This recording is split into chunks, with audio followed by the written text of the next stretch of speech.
Arthur Fleck est malade, mais de quoi souffre-t-il réellement? Cherche-t-il qui il est ou affirme-t-il qu'il est parce qu'il n'est pas sûr d'être? Installez-vous confortablement, aujourd'hui le Joker c'est mon patient, et voici ce que j'ai à vous dire. Arthur Fleck, la quarantaine, vit avec sa mère dans une relation de dépendance affective. Battu, humilié, il porte en lui une grande tristesse, une quête identitaire profonde. Dans un cadre psychiatrique et au vu de la symptomatologie qu'on va pouvoir retrouver dans le film, on va déterminer la nature de son trouble. Alors les premiers éléments, ça va être des éléments de dépression. Arthur, il présente une tristesse de l'humeur, des idées noires, des idées suicidaires. Mais on ne peut pas parler de dépression au sens strict du terme, dans le sens où il y a quelque chose qu'on ne retrouve pas chez Arthur Fleck, c'est ce qu'on appelle un ralentissement psychomoteur. Dans la dépression, vous avez une tristesse de l'humeur et vous avez un ralentissement psychomoteur. C'est un ralentissement général du fonctionnement. La tristesse, elle est également chronique. On ne parle pas de quelque chose d'épisodique avec un début, un milieu et une fin, comme on pourrait retrouver dans un épisode dépressif classique. Ici, il est question d'une douleur diffuse et chronique, révélatrice d'un effondrement plus archaïque. Alors on va pouvoir aller du côté de la personnalité antisociale, ce qu'on appelle le psychopathe. Il y a des éléments dans le film qui montrent qu'Arthur, il peut manquer parfois d'empathie, il est capable d'actes violents, il est même capable de tuer, mais il y a quelque chose qui est fondamentalement différent entre ce que peut présenter Arthur et ce que peut présenter un psychopathe, c'est dans le rapport à l'autre. Arthur, il attend de l'autre la considération, il attend de l'amour, de l'admiration, là où le psychopathe, il va avoir un rapport à l'objet, un rapport à l'autre, où il n'y a pas d'attente autre qu'un besoin utilitaire. L'autre n'est qu'un objet dont il ne s'intéresse et ne se sert que pour servir ses propres intérêts. Du côté du trouble de personnalité narcissique, on a chez Arthur une forte envie d'exister, d'être beau, parfois même d'être grandiose, il veut qu'on le voie, il veut qu'on l'admire. Mais encore une fois, il y a quelque chose qui colle pas. Arthur, il a un narcissisme fragile, il a un narcissisme effondré, humilié. Là où le narcissique, il va imposer au monde une vision supérieure et une haute estime de lui. Dans le rapport à l'objet, il est là aussi instrumentalisé. Il va représenter simplement un miroir qui va avoir de place que pour renvoyer une image grandiose de leur propre personne. Il peut y avoir des phénomènes où le narcissique, il va abîmer, il va humilier l'autre pour l'image que ça va lui renvoyer de contrôle et de grandeur. C'est clairement pas le cas chez Arthur Fleck. Si on veut aller du côté des éléments délirants, Arthur il présente des éléments qu'on va dire systématisés en secteurs. C'est-à-dire que le délire, il revêt un caractère d'apparente cohérence. Ces éléments délirants systématisés, ils sont assez typiques des délires paranoïaques. Il semble par moments victime des autres, il se sent humilié, persécuté par une société qui l'écrase.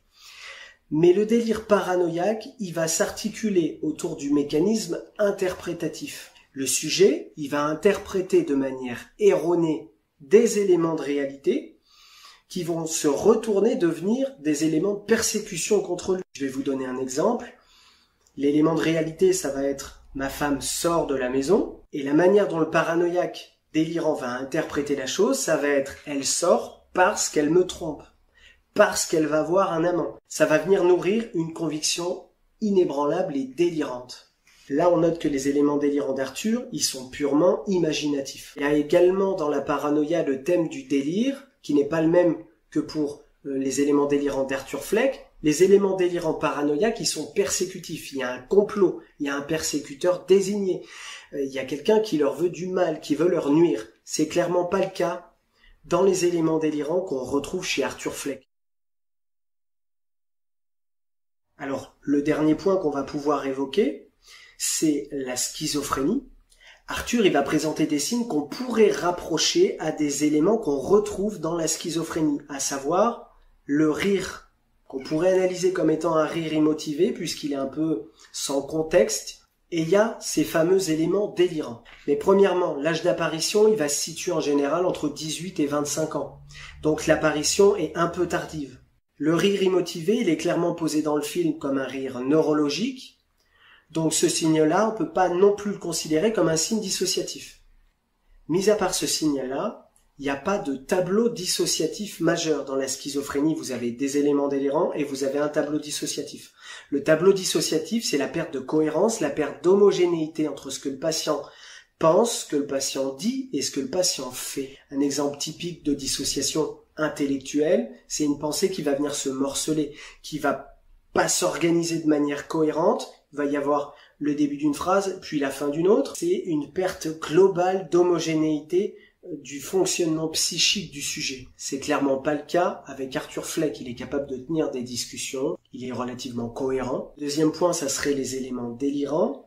Et encore une fois, les éléments délirants vont pas en faveur d'un trouble schizophrénique. On l'a déjà dit, les éléments délirants chez Arthur Fleck, ils vont plutôt être systématisés en secteurs, c'est-à-dire que ils ont une apparente cohérence et ils vont venir se porter sur un seul domaine, une seule partie de la vie psychique du sujet. L'amour, le professionnel. Là, dans la schizophrénie, le délire, il est non systématisé en réseau. C'est-à-dire que il n'a pas d'apparente cohérence.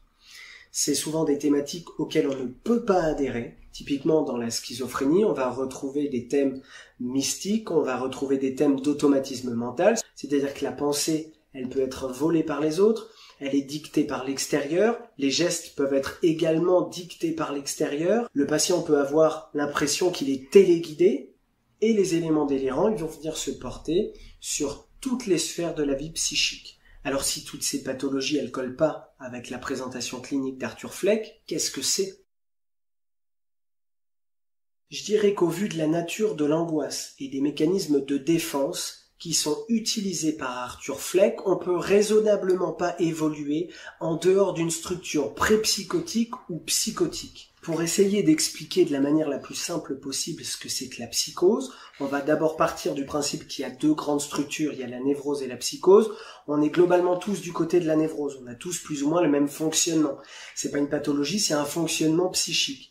Là, dans la psychose, on n'est pas du tout dans la même angoisse. La nature de l'angoisse n'est pas la même. Le psychotique, il a une angoisse de morcellement, de corps qui éclate ou d'anéantissement. Un des gros problèmes du psychotique, c'est le rapport à l'autre. Déjà le rapport à lui et le rapport à l'autre. Il a un rapport à l'autre qui est très mal différencié, c'est-à-dire que lui et l'autre, c'est un peu confondu. On voit bien d'ailleurs pour Arthur Fleck que la relation à la mère, c'est une relation fusionnelle.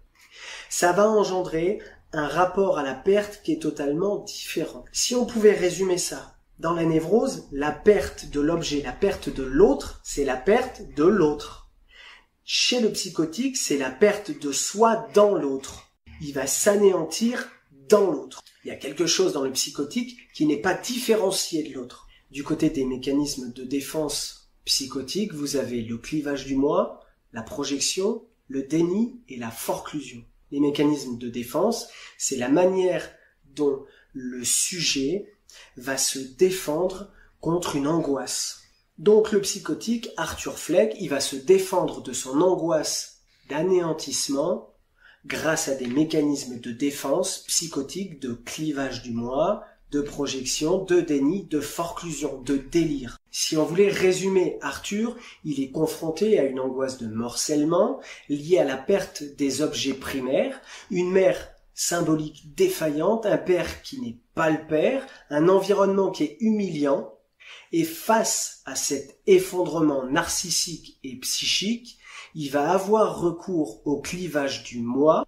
Le moment de bascule, c'est le moment où Arthur, il va tuer 3 personnes dans le métro.